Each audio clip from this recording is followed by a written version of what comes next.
एक जंगल में एक नागिन गांव वालों से छुपकर रहा करती थी। पर ये क्या, एक दिन एक चोर ने उसे देख लिया और उसके घर में चोरी करने की योजना बनाई। जब नागिन किसी काम से अपने घर को अकेला छोड़कर बाहर गई, तभी वो चोर चुपके से उसके घर में चला गया कि क्या पता मुझे कोई नागमणि ही मिल जाए। जब वह कुछ ढूंढ रहा था तभी आ गई नागिन और उससे पूछी, कौन हो तुम और यहाँ क्या कर रहे हो?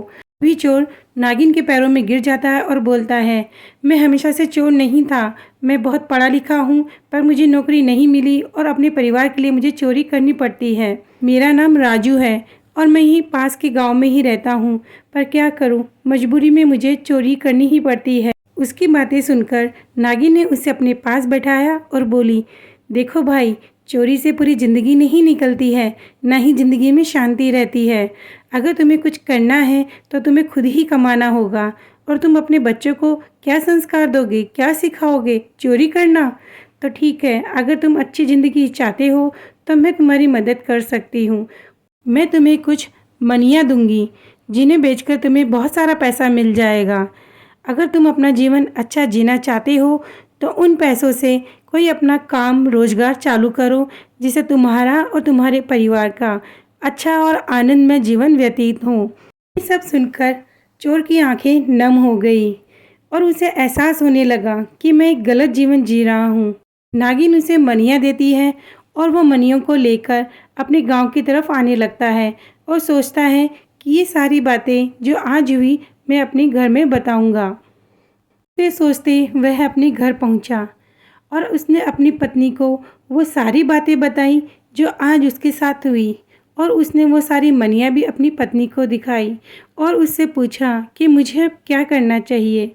दोनों ने मिलकर एक व्यापार की योजना बनाई। दूसरे ही दिन राजू उन सभी मनियों को लेकर सुनार की दुकान पे गया और उन्हें बेचकर खूब सारा पैसा लेकर घर की तरफ वापस आने लगा। कुछ ही दिन में राजू ने उन पैसों से खोली एक बहुत बड़ी जूतों की दुकान, जिसमें उसने बहुत मेहनत की, बहुत काम किया और बहुत सारे पैसे भी कमाए। देखते ही देखते राजू के दिन बदलने लगे।